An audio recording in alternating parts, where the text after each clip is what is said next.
오늘은 아름다운 성전을 위한 부르심이라는 제목을 가지고 함께 말씀 나누도록 하겠습니다. 오늘 에스라서 앞장에 보면 이제 스룹바벨과 예수와 그리고 학개와 스가랴를 통해서 예루살렘의 성전이 재건된 그런 모습을 보여주고 있고요. 오늘은 그 예루살렘 성전 건축을 위한 1차 포로의 귀환 이후에 있을 2차 포로 귀환을 얘기하고 있는데 바로 오늘 에스라의 이야기가 전개되고 있습니다. 오늘 본문에 보면 하나님께서 왕의 마음에 예루살렘 여호와의 성전을 아름답게 할 뜻을 두셨다라고 말하고 있어요. 그리고 그 이후에 에스라를 사용하셔서 그 성전을 아름답게 바꾸셨던 그런 일들을 기록하고 있습니다. 오늘 아름답게 할 뜻을 두셨다. 이런 말을 통해서 우리가 먼저 이렇게 생각할 수 있을 거예요. 여호와의 성전이 외적으로 조금 덜 가다듬어진 것이 있었나? 그래서 이렇게 많은 보물들을 가지고 다시금 예루살렘으로 돌아가나? 그런데 오늘 본문을 읽어보면 그 많은 보물을 가지고 제사장들에게 드리긴 했지만 그러나 그것들을 가지고 구체적으로 어느 부분을 공사했다라는 내용은 없어요. 그래서 우리가 이 성전을 아름답게 한다는 말이 어떤 의미일까를 먼저 우리가 생각해 봐야 됩니다. 하나님께서 도대체 에스라를 통해서 어떻게 성전을 아름답게 만드시려고 했었던가? 하나님께서 도대체 예루살렘의 성전 가운데 아름답지 못한 모습을 무엇으로 알고 계시는가? 이것에 대해서 우리가 아는 게 매우 중요해요. 온 세상을 창조하시고 모든 주권을 가지신 하나님의 성전은 지극히 아름다워야 되죠. 그렇죠? 그래서 피조물이 만들기에는요 부족합니다. 우리가 어떻게 만들어도 다 하나님의 것인데 하나님의 것으로 어떻게 만들든지 간에 우리의 부족한 실력으로는 하나님의 영광을 다 담기에는 또 하나님의 광대하심을 표현하기에는 너무 부족해요. 그래서 우리는 성전을 위한 다윗의 열정을 기억하고 있어요. 그는 죽을 때까지의 사명을 하나님의 성전을 위한 재료들을 모으는 일로 정했습니다. 다윗은 결코 멈출 수가 없었어요. 모으고 또 모으고 또 모으고. 만약에 다윗이 멈췄다면, 이 정도면 됐다라고 생각했다면 그것은 이 생각 자체가 하나님을 유한하신 하나님으로 여기는 것이기 때문에 결코 멈출 수가 없었죠. 내가 하나님이 거하실, 하나님의 임재가 있을 성전을 짓는데 100만 원이면 됐다? 1000만 원이면 됐다? 이렇게 생각하는 것은 그 정도면 하나님의 영광을 다 담을 수 있을 거라고 생각하는 그런 불경을 범하게 되는 거예요. 그래서 다윗은 죽을 때까지 최선을 다해서 더 많이 더 좋은 것들을 모으려고 노력했다라는 거예요. 예루살렘 성전이 어떻게 지어지든지 간에 그 안에 그 영광을 다 표현할 수 없고 그의 광대하심을 다 담을 수 없다는 그런 다윗의 마음이죠. 아마 에스라도 오늘 본문에 이런 아름다움에 대한 생각을 가지고 있었던 것 같아요. 에스라가 오늘 이 에스라서를 기록했는데 에스라도 이 말씀을 쓰면서 이런 의도로 쓴 것 같아요. 다윗이 그렇게 표현했던 것처럼 우리가 어떠한 수고를 해도 하나님의 영광과 하나님의 광대하심을 다 담을 수 없기 때문에 우리가 가서 하나님의 성전을 더 섬기자, 더 아름답게 하자. 왜 이런 생각이 가능하냐면요. 포로에서 돌아간 자들의 삶을 보면 그들의 삶이 무너져 있음을, 영적으로 매우 타락해져 있음을 볼 수가 있어요. 그런데 하나님의 말씀으로 말미암아 떠는 자들이 자기 앞에 와서 예루살렘의 상황을 알려줄 때까지 에스라가 이 상황에 대해서 전혀 마음을 쓰지 않고 있어요. 이 하나님의 말씀으로 말미암아 떠는 자들이 자기 앞에 와서 지금의 예루살렘의 상황이 이렇습니다라고 말한 뒤에야 비로소 에스라가 회개하는 모습, 그리고 이스라엘 백성들을 위해서 통곡하는 모습을 보여주고 있다는 말이에요. 그러니까 하나님의 마음이 어떤 마음이었는지 에스라는 모르고 이 바사에서 출발할 때는 그저 하나님의 영광을 위해서 우리가 더 헌신하자, 가서 하나님을 더 잘 섬기자라는 마음으로 출발을 했다라는 거예요. 그런데 에스라는 이렇게 생각했을지 몰라도 하나님께서는 그렇게 생각하지 않았다는 거예요. 에스라는 그저 막연한 생각으로 하나님의 영광 받아야 마땅하신 분이기 때문에 우리가 가서 더 잘 섬기자라는 마음으로 이렇게 먼 길을 떠났는지 몰라도 하나님의 생각 가운데는 에스라의 삶을 계획하시고 부르시고 준비시키시고 인도하신 하나님은 다른 생각을 가지고 있었다라는 거예요. 하나님께서는 명백하게 예루살렘 성전이 지금 아름답지 않다라는 생각을 하고 계셔요. 그래서 에스라를 통해서 또 왕에게 마음을 주셔서 지금 그 아름답지 않은 성전을 아름답게 만드시려고 지금 일하고 계신다라는 것이죠. 아름답다. 성전이 아름답다는 말은 어떤 말일까요? 쉽게 말하면 이거죠. 성전이 제 기능을 수행하고 있을 때 그 성전은 아름답게 보이는 것이죠. 그리고 그 아름다운 성전으로 인해서 하나님께서는 영광을 받으시는 거죠. 자, 이 아름다움을 더 깊이 이해하기 위해서는 하나님께서 도대체 왜 성전을 만드셨는지를 우리가 알아야 돼요. 왜 만드셨습니까? 성전은 속죄의 장소예요. 인간은 죄로 인해서 하나님께 나아갈 수 없죠. 그래서 이 성전에서의 속죄로 인해서 죄인들은 거룩하신 하나님을 만날 수가 있는 거예요. 이 영광스러운 임재, 곧 하나님과의 만남은 하나님의 통치를 인정하는 거예요. 하나님을 만났다. 그 만남의 증거는 곧 뭐냐면 인간의 겸손함이에요. 이사야의 고백을 한번 들어보죠. 화로다 나여 망하게 되었도다. 나는 입술이 부정한 사람이요 나는 입술이 부정한 백성 중에 거주하면서 만군의 여호와이신 왕을 배웠음이로다. 하나님은 인간과 양적, 질적으로 다른 아주 높으신 하나님이에요. 그래서 인간들은 하나님을 만나는 그 순간에 가장 낮은 모습을 취할 수밖에 없어요. 보통 사람들은 하나님을 만났을 때 땅에 엎드리는 것으로 그 낮아짐을 표현하는데 아마 땅 속으로 들어갈 수 있었다면 그들은 아마 땅 속을 파고라도 들어갈 정도로 하나님을 만나는 사람들의 가장 당연한 반응은 낮아짐이에요. 겸손이에요. 이 모습으로 하나님 앞에 나아가면 당연히 하나님의 통치가 우리의 삶 가운데 일어나는 거예요. 성전은 이 일련의 과정들을 가능하게 하는 거예요. 그래서 엄밀히 말하면 성전은 하나님의 통치를 이 땅 가운데 나타내 보이는 하나님의 선물이에요. 죄인에게 하나님의 통치가 임하게 하는 것이 바로 성전의 역할인 것이죠. 하나님의 선물인 성전이 아름다운 것은 바로 이러한 성전의 역할이 온전히 수행되고 있을 때에만 가능한 것이죠. 그러나 에스라의 시대의 예루살렘의 성전은 그런 결과들을 만들어내지 못했어요. 하나님의 편에서의 문제가 아니라 다시금 죄악으로 치달은 포로에서 돌아온 자들의 문제였다는 거예요. 하나님의 선물이 인간들의 거절로 버려졌어요.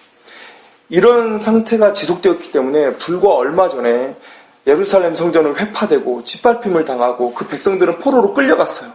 그런데 돌아오자마자 그들은 또다시 하나님의 선물을 거절했어요. 에스라의 시대에 다시 이런 상황이 반복되어지고 있는 거예요. 그리고 그들이 더욱더 소망이 없는 것은 뭐냐면 가장 앞장서서 회개하고 모든 백성으로 하여금 이런 죄악으로부터 멀어지게 해야 할 백성의 지도자들과 종교 지도자들이 앞장서서 먼저 하나님을 버리고 성전을 더럽히고 영적으로 육적으로 간음하고 악으로 치달아가고 있었다라는 거예요. 무슨 소망이 있었겠어요? 오늘 우리가 9장 2절을 한번 봅시다. 9장 2절에 보면 하나님께서 이스라엘의 죄악을 단적으로 한 단어로 표현하고 계세요. 뭐라고 얘기하냐면 그 지방 사람들과 서로 섞이게 했다라고 얘기하고 있어요. 섞였다라고 표현하고 있어요. 이 섞이다라는 표현은요, 가장 안 좋은 표현 중에 하나라고 생각합니다. 하나님께서는 가나안에 입성하는 그 순간부터 이스라엘 백성들에게 뭘 요구하셨냐면 거룩을 명하셨어요. 이는 섞이지 말고 구별되라는 명령이죠. 그런데 하나님께서 오늘 이 유다 백성들에게 뭐라고 얘기하시냐면 너희들이 섞였다는 거예요. 너희들이 그 지방 사람들과 그 의상 숭배하는 악한 자들과 섞여 있다라는 거예요. 그들에게 소망이 사라져가고 있어요. 거룩의 불씨가 꺼져가고 있어요. 이런 상황에서 하나님께서는 에스라를 부르셔서 성전을 아름답게 할 일을 명하신 거예요. 에스라는 하나님 앞에 자신의 삶을 드렸는데 그 결단이 무엇이었냐면 7장 10절에 나오고 있습니다. 에스라가 여호와의 율법을 연구하여 준행하며 율례와 규례를 이스라엘에게 가르치기로 결심하였었더라. 하나님께서는 에스라가 미처 인식하고 못하고 있지만 그에게 이 마음을 심으시고 준비시키시고 행하게 하신 거예요. 에스라의 인생은 아름다운 성전을 만드는 일을 위해 준비되어지고 있었던 거예요. 이는 성전의 외적인 모습이 아니라 내적인 모습을 위한 것으로 이스라엘의 하나님의 성전이 선 목적을 바로 세우는 일이었다는 거예요. 오늘 이 말씀을 붙들고 우리가 두 가지 신앙의 교훈을 함께 나누려고 합니다. 그 중에 첫 번째는 하나님의 다스리심을 소망하라는 거예요. 하나님께서 에스라를 부르신 이유는 성전을 아름답게 하라, 곧 하나님의 성전이 선 그 목적을 회복하라는 명령이셨어요. 위에서 설명했듯이 성전은 죄로 인해서 하나님께 나아갈 수 없는 인생들에게 하나님을 만나게 하고, 그로 인해서 그들의 삶에 하나님의 통치, 다스리심을 회복시키는 일을 하는 거예요. 에스라에게 성전을 회복하라고 하신 하나님은 동일하게 우리에게도 바로 그 하나님의 통치를 소망하는 마음을 회복하라고 명령하고 계시다는 겁니다. 이 시대의 신자들의 삶에 하나님의 다스리심을 사모하라 하는 말은 참 낯선 말이 되었어요. 세상 곳곳에서는 탄식과 절망의 소리가 울리고 있는데, 세상 사람들은, 또 이 세상을 살아가고 있는 신자들은 절대 하나님을 찾지 않아요. 왜 그렇게 되었을까요? 다양한 이유가 있을 겁니다. 그런데 저는 오늘 그 이유를 이것으로 말하고 싶어요. 이 시대가 주권을 누군가에게 빼앗기는 것을 허락하지 않는다. 이 시대가 주권을 누군가에게 빼앗기는 것을 허락하지 않는다. 역사의 흐름을 살펴보면 권력은 다른 누군가에게서 나에게로 오는 그 한 방향으로 흘러왔어요. 왕에게 있었던, 봉건 영주에게 있었던 그 권력이 점점 개인에게로 나눠지는, 그래서 내 삶은 내가 다스린다의 인생으로 흘러온 거예요. 그래서 누군가에게 내 주권을 빼앗기는 것을 견디지 못해요. 누군가가 내 주권을 빼앗아가는 것을 견디지 못해요. 왕정 또 중앙 집권은 고대의 유물이고 인권의 무덤이다라고 생각하는 거예요. 이러한 생각들이 점점 흘러오다 보니까 이제 이 시대에 어떤 생각들을 가지게 됐냐면, 내 주권을 하나님께 드리는 하나님의 통치, 다스리심은 우리들에게 매우 이질적이며 낯선 것이며 고루한 것이 되어버렸다는 거예요. 그런데 성경에서 보듯이 하나님께서는 이스라엘 백성들이 왕을 세워달라고 했을 때 매우 불편해하셨어요. 왜 그랬을까요?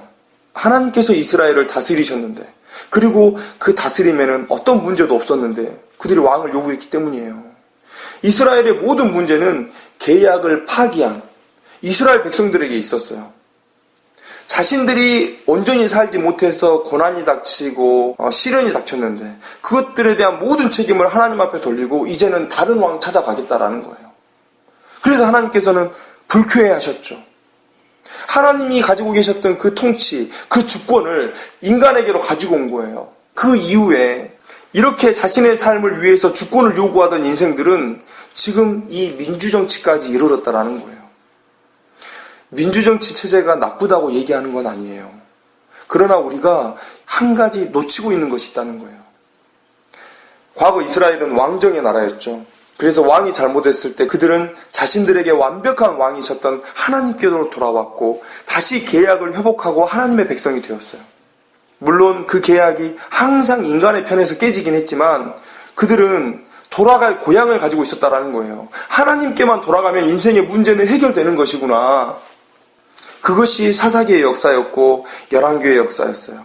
이스라엘 백성들의 역사였어요. 그들은 인생의 고난 앞에 또 외세의 침략 앞에 하나님을 붙들었고 그들을 자신의 백성으로 여기시는 그 바보 같은 하나님은 언제나 한결같이 그들을 구원해 주셨다는 거예요.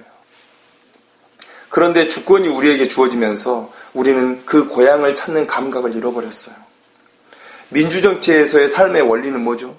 내가 뽑는다, 내가 결정한다, 내가 한다는 거예요. 누군가 잘못해서 내 인생이 피폐해지면 쉬워요. 다른 사람을 선택하고 다른 방법을 선택하면 돼요. 그리고 하나님을 찾지 않습니다. 왜요? 하나님을 찾으면, 하나님을 선택하면 나의 주권을 내려놓아야 하기 때문에 그래요. 하나님께서는 그래야만 한다고 요구하시는 거예요. 네가 나에게 돌아오면 내가 왕됨을 인정해라. 나의 로드십을 인정을 해라. 그게 하나님의 요구이기 때문에 그래요. 그래서 인간들은 이 민주정치 체제 하에서 내가 내 주권을 가지고 사는 방법을 터득했기 때문에 하나님을 찾지 않아요. 이 각박한 시대에 우리는 무엇을 의지하고 있습니까? 내가 선택하고 내가 결정하고 내가 행해서 인생이 좀 나아졌나요? 수없는 시행착오와 실패를 거치면서 우리들은 무엇을 깨달았을까요? 왜 하나님을 찾지 않죠? 저는 그런 면에서 인간은 전혀 합리적이거나 과학적이거나 이성적이지 않다고 생각합니다. 최고의 비합리성, 최고의 비과학성, 최고의 비이성적인 성향을 가진 존재들이 인간들이다라고 생각을 해요. 사탄이 씌운 이 착각의 안경을 벗어야 돼요.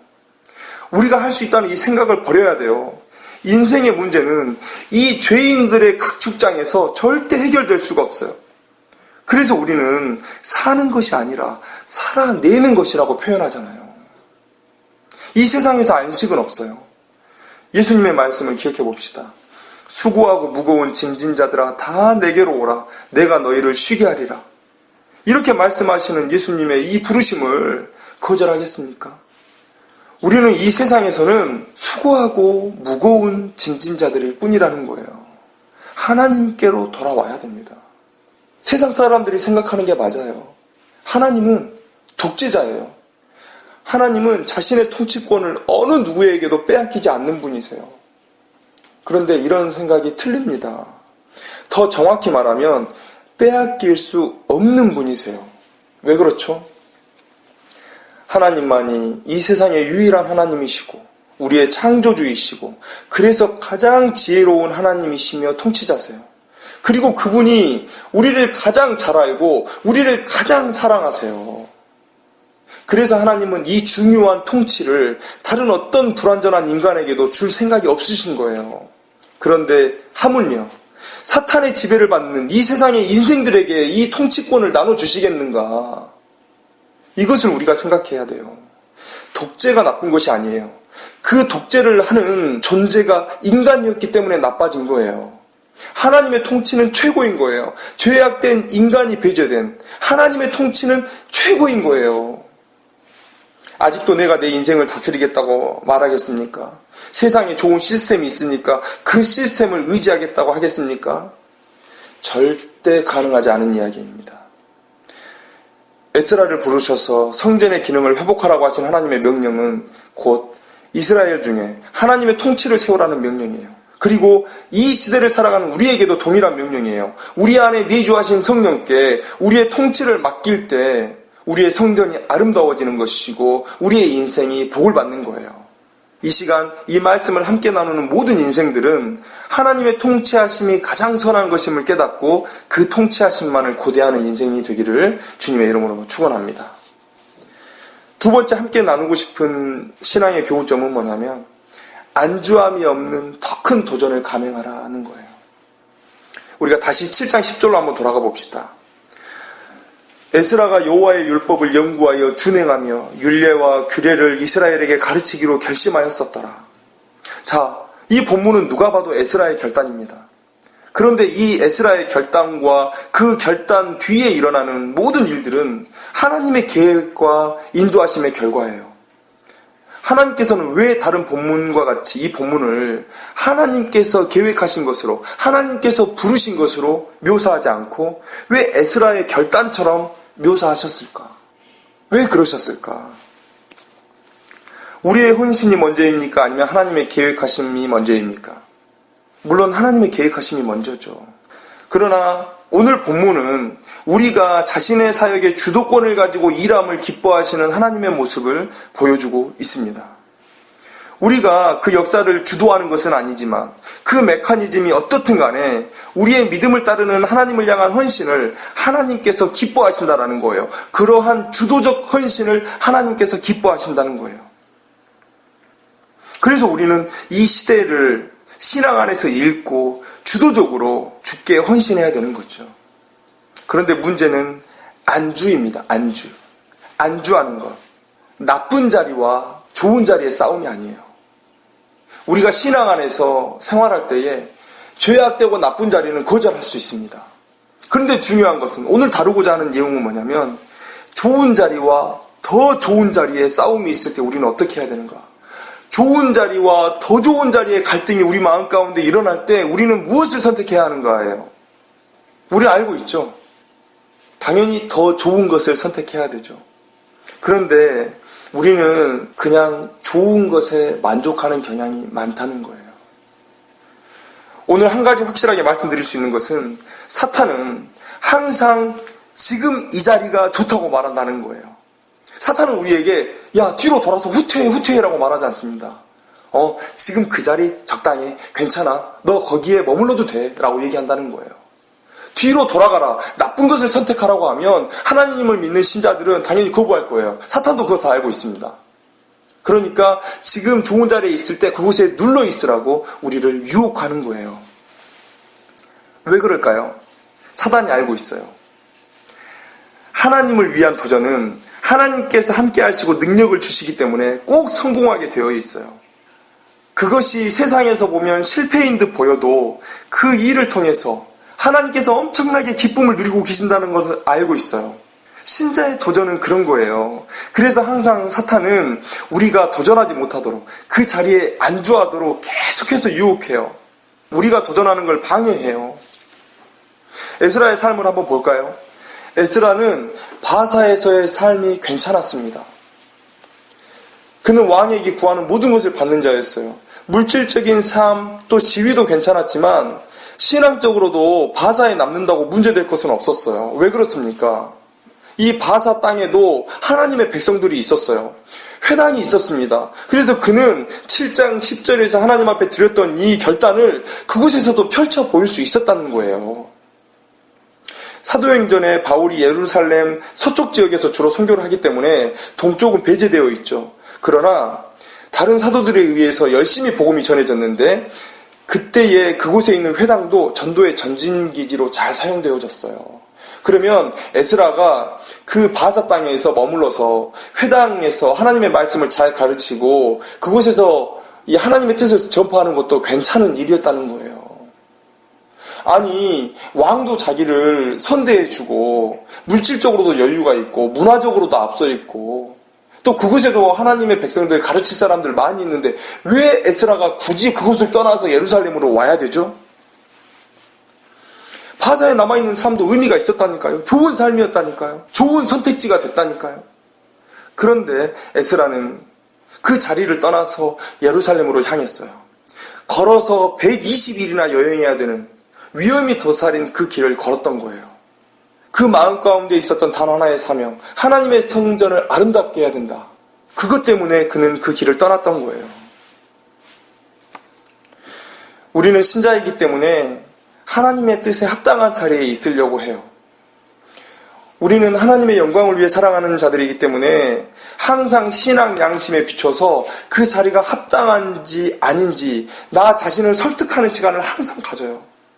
그래서 아까도 말씀드렸지만 문제는 나쁜 자리와 좋은 자리의 싸움이 아니에요. 좋은 자리냐 더 좋은 자리냐의 싸움이에요. 그런데 대부분 우리는 좋은 자리에 만족하거든요.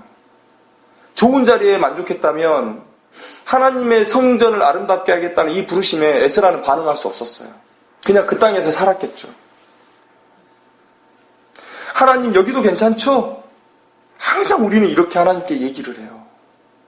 그런데 저는 담대히 말씀드립니다. 항상 더 좋은 자리를 선택해서 나아가야 됩니다. 좋은 자리로 만족해서는 안 돼요. 안주함 없이 더 좋은 자리를 향해서 나아가야 됩니다. 인생의 갈등이 생길 때는요, 안주보다는 전진, 도전을 선택해야 된다는 거예요.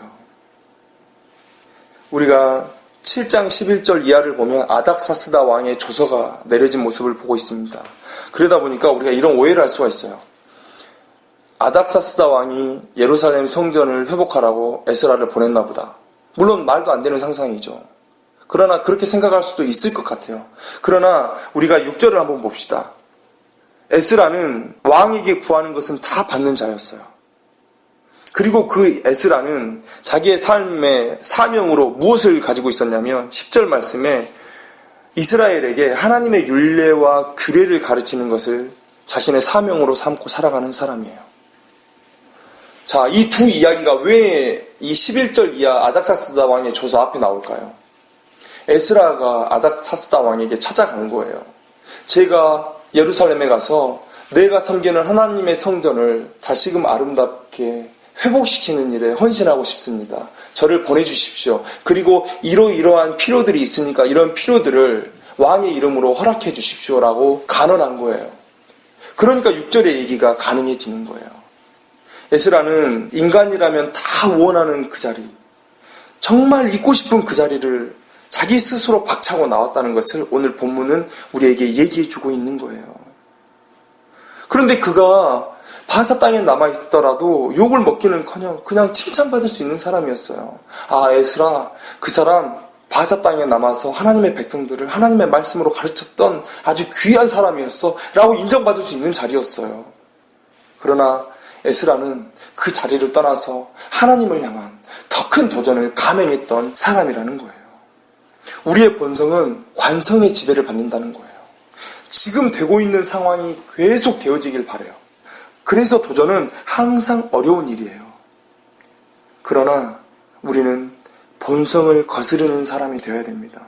우리가 본성을 거슬러 하나님의 구원의 자리에 있는 것처럼 본성을 거스르고 관성의 지배를 끊고 하나님을 향한 안주함 없는 도전을 우리의 사명으로 알아야 된다는 거예요. 많은 사람들이 인생에서 꼬꾸라지는 이유가 무엇이죠? 젊은 시절 하나님 앞에 헌신해서 귀한 일들을 행해왔는데 왜 그렇게 꼬꾸라지는 거죠? 왜 그렇습니까? 안주했기 때문에 그래요. 이게 마지막이겠거니, 나에게 큰일이 다 지나갔겠거니. 그러나 꼭 말씀드리고 싶은 것은 죽게 갈 때까지 마지막은 없습니다. 안주라는 것은 없습니다. 항상 우리에게는 도전이요 전진뿐인 인생이에요. 죽어야 마지막입니다. 죽어야 마지막이에요. 사도 바울의 얘기를 한번 들어볼까요?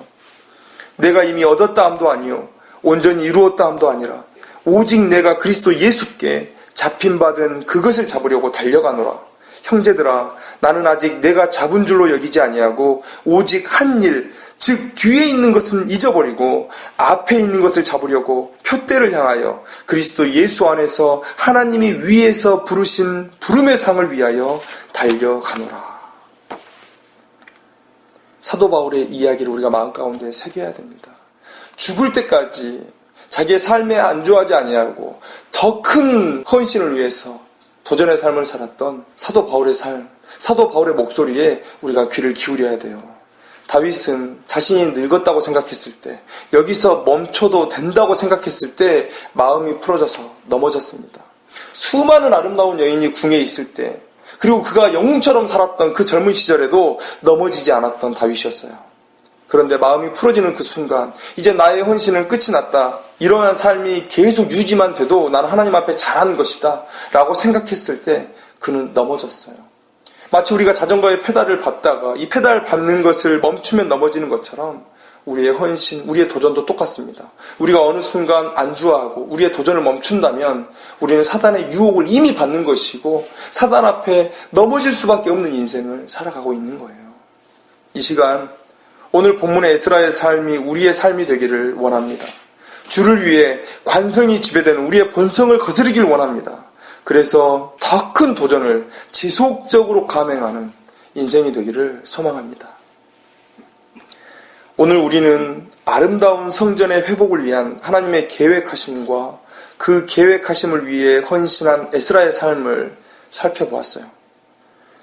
에스라 때의 예루살렘과 같이 이 시대에도 동일하게 하나님의 은혜가 거절되고 있고 신자들마저 인간의 방법으로 살아가려고 하고 있습니다.